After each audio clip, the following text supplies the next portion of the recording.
اعوذ باللہ من الشیطان الرجیم بسم اللہ الرحمن الرحیم السلام علیکم ورحمۃ اللہ وبرکاتہ۔ پناہ مانگتا ہوں میں اللہ کی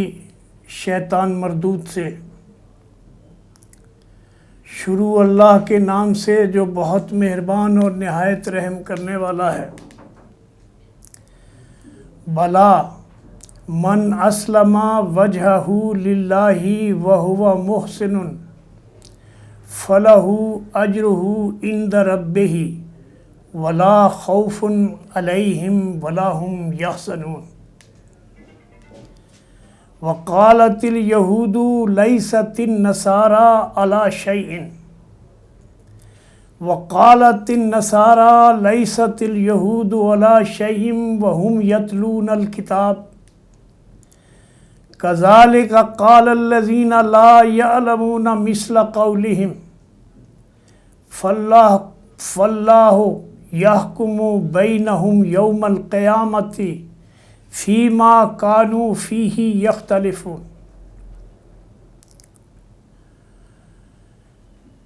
ناظرین، سورہ البقرہ کی آیت نمبر 111 سے 113 تک آپ کے سامنے میں نے تلاوت کی ہے۔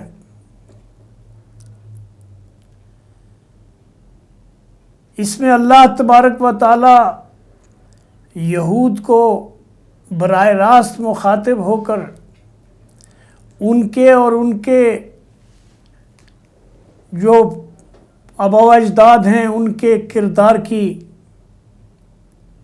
کلئی کھول رہا ہے اور فرما رہا ہے کہ یہ ان کا کہنا ہے کہ کوئی شخص بھی جنت میں نہیں جائے گا جب تک وہ یہودی نہ ہو یا عیسائیوں کے خیال میں عیسائی نہ ہو۔ یہ ان کی تمنائیں ہیں، یہ ان کی خواہشات ہیں۔ ان سے کہو اپنی دلیل پیش کرو اگر تم اپنے دعوے میں سچے ہو۔ دراصل نہ تمہاری کوئی خصوصیت ہے اور نہ کسی اور کی۔ حق یہ ہے کہ جو بھی اپنی ہستی کو، اپنی ذات کو اللہ کی اطاعت کے سپرد کر دے گا، اللہ کے سامنے جھک جائے گا، اپنی گردن اپنے مالک کے سامنے ڈال دے گا اور عملی طور پر اس کا اظہار کرے گا، نیک عمل اختیار کرے گا، ویسا ہی جیسے اللہ کے رسول صلی اللہ علیہ وسلم اور ان کے ساتھی کر رہے ہیں۔ تو ایسے لوگوں کے لیے اللہ کے پاس اس کے لیے ان کے رب کے پاس بڑا اجر ہے۔ اور ایسے ہی لوگ ہیں جن کو نہ کسی چیز کا خوف ہوگا اور نہ کوئی پچھلا غم ہوگا۔ فرمایا نہ صرف یہ کہ یہ کہتے ہیں کہ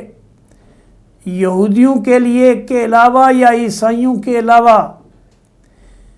عیسائیوں کے خیال میں کوئی جنت میں نہیں جائے گا، بلکہ یہودی کہتے ہیں کہ عیسائیوں کے پاس کچھ نہیں ہے اور عیسائی کہتے ہیں یہودیوں کے پاس کچھ نہیں ہے، اور دونوں ہی کتاب کی تلاوت کرتے ہیں۔ اور اس قسم کے دعوے ان لوگوں کے بھی ہیں جن کے پاس کتاب کا علم نہیں ہے۔ یہ اختلاف جن میں یہ لوگ مبتلا ہیں، ان کا فیصلہ اللہ قیامت کے روز کر دے گا۔ تو یہاں یہ فرمایا جا رہا ہے کہ نہ صرف یہ کہ یہ ان کے اپنے اپنے دعوے ہیں اور اپنے اپنے دعووں کے ثبوت میں یہ کتاب کے حوالے دیتے ہیں، اور پھر انہی کی اپنی کتابوں میں یہ لکھا ہے کہ تم آنے والے نبی کے اوپر ایمان لاؤ گے اور اس کتاب کو قبول کرو گے جو تمہارے رب کی طرف سے اس نبی کے ذریعے تمہارے لیے میسج کے طور پر، تمہارے لیے ہدایت کے طور پر بھیجی جائے گی۔ لیکن ان کا عالم یہ ہے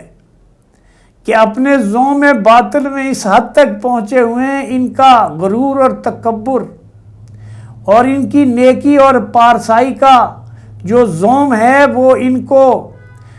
اللہ کے آخری رسول کو ماننے کے انکار تو کر ہی رہے ہیں، لیکن یہ ایک دوسرے کا بھی انکاری ہیں۔ اگر یہ واقعی ایماندار ہوتے تو بنی اسرائیل کے اندر ہی موسیٰ علیہ السلام آئے تھے اور عیسیٰ ابن مریم علیہ السلام بھی بنی اسرائیل میں آئے تھے، لیکن یہ دونوں بھی ایک دوسرے سے متفق نہیں ہیں، یہ ایک دوسرے کو برا کہتے ہیں، ایک دوسرے کے اندر خامیاں نکالتے ہیں اور ایک دوسرے کے اوپر کفر کے فتوے داغتے ہیں۔ جس طرح آج یہ مسلمان امت ہے، اصل دین کو چھوڑ کر فرقوں میں بٹ کر دین کے نام پر قرآن کی اور حدیث کی کے حوالے دے دے کر ایک دوسرے کے اوپر کفر کے فتوے لگاتے ہیں۔ اللہ فرماتا ہے کہ ایسے ظالموں کے لیے جو اختلاف کر رہے ہیں آپس میں، اپنی دنیا کے لیے ایسا کر رہے ہیں، اللہ کے لیے کوئی اپنا اختلاف نہیں کرتا ہے، یا اللہ کے وقار کو بلند کرنے کے لیے ایسا نہیں کرتے ہیں۔ فرمایا وَمَنْ أَظْلَمُ مِمَّا مَنَعَ مَسَاجِدَ اللَّهِ أَنْ يُذْكَرَ فِيهَا اسْمُهُ فَسَعَىٰ فِي خَرَابِهَا أُولَٰئِكَ مَا كَانَ لَهُمْ أَنْ يَدْخُلُوهَا إِلَّا خَائِفِينَ لَهُمْ فِي الدُّنْيَا خِزْيٌ وَلَهُمْ فِي الْآخِرَةِ عَذَابٌ عَظِيمٌ۔ اور اس شخص سے بڑھ کر، اس سے زیادہ بڑھ کر ظالم کون ہوگا جو اللہ کے گھروں، عبادت گاہوں میں اس کے نام کی، اس کا نام لینے سے روکے، جیسے اللہ کے گھر خانہ کعبہ میں مکہ کے لوگ تھے، اسماعیل علیہ السلام کی اولاد ہونے کے اوپر فخر کرتے تھے، ابراہیم علیہ السلام کے ساتھ اپنے نسب کو جوڑتے تھے، لیکن حال یہ تھا کہ ابراہیم اور اسماعیل نے جس گھر کو بنایا تھا اللہ کی خالص ایک اللہ کی بندگی کے لیے، اس میں آنے والوں کے لیے امن تھا، اور رکوع اور سجود کرنے والوں کے لیے، طواف کرنے والوں کے لیے، اللہ کے سامنے سجدے کرنے والوں کے لیے، اور ان کو جو ہے اس کے اندر آنے سے وہ ایسے لوگوں کو روکتے تھے۔ اور اس سے بڑا ظالم کون ہوگا جو اللہ کے گھر کو ویران کرنے کے در پہ ہیں، اور اللہ کے گھروں کی ویرانی اس بات میں ہے کہ اس میں اللہ کے علاوہ دوسروں کی خوبیاں اور بڑائیاں بیان کی جائیں، ان کے اپنے بنائے ہوئے مسالک کی تبلیغ ہو، اور دوسرے مسالک کو، ایک دوسرے کے مسالک کو سب و شت میں ایک دوسرے کو گالم گلوچ کرنے کے لیے استعمال کیا جائے، اور ان کے اختلافات جو ہیں وہ کسی دلیل کی بنیاد کے اوپر نہیں ہیں، بلکہ یہ کتاب کے الفاظ کو توڑ مروڑ کر ان کے معنی اور مفہوم کو میں تحریف کر کے یہ ایسا کرتے ہیں، اور اللہ ان کے درمیان فیصلہ کر دے گا۔ اور فرمایا ایسے ظالم لوگ جو اللہ کی عبادت کرنے والوں کو، اللہ اور اللہ کے رسول صلی اللہ علیہ وسلم کا نام بلند کرنے والوں کو، اللہ کے رسول کے ساتھیوں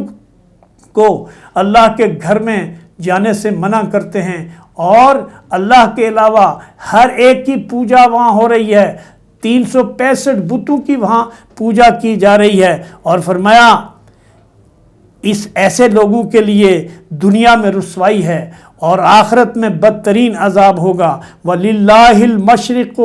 وَالْمَغْرِبُ فَأَيْنَمَا تُوَلُّوا فَثَمَّ وَجْهُ اللَّهِ إِنَّ اللَّهَ وَاسِعٌ عَلِيمٌ۔ مشرق اور مغرب سب اللہ کے ہیں، جس طرف بھی تم رخ کرو گے اسی طرف اللہ کا رخ ہے، اللہ بڑی وسعت والا اور سب کچھ جاننے والا ہے۔ تو فرمایا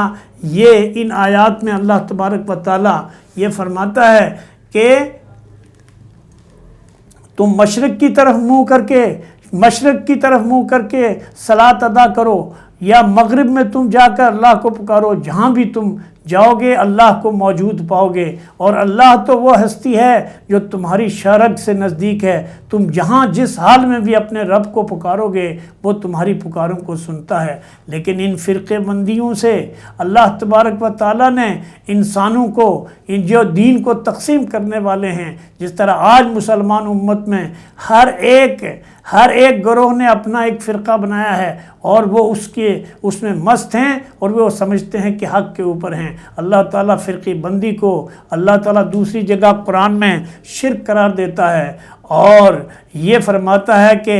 اللہ کی جو مسجدیں ہیں، ان المساجد للہ فلا تدعوا مع اللہ احدا، کہ اللہ کے گھر، مسجدیں اللہ کا گھر ہیں، اس میں تم اللہ کے علاوہ کسی اور کی پکار نہیں لگاؤ گے، کسی اور کی نہیں، کسی اور کو اللہ کے ساتھ شریک نہیں کرو گے، اور اگر تم ایسا کرو گے تو تمہارے لیے بدترین عذاب ہے، اور پھر دنیا میں بھی تمہارے لیے رسوائی اور ذلت کا سامان ہے، اور جس سے تم بچ نہیں سکو گے۔ اقول قولی ھذا استغفر اللہ لی ولکم وسائر المؤمنین۔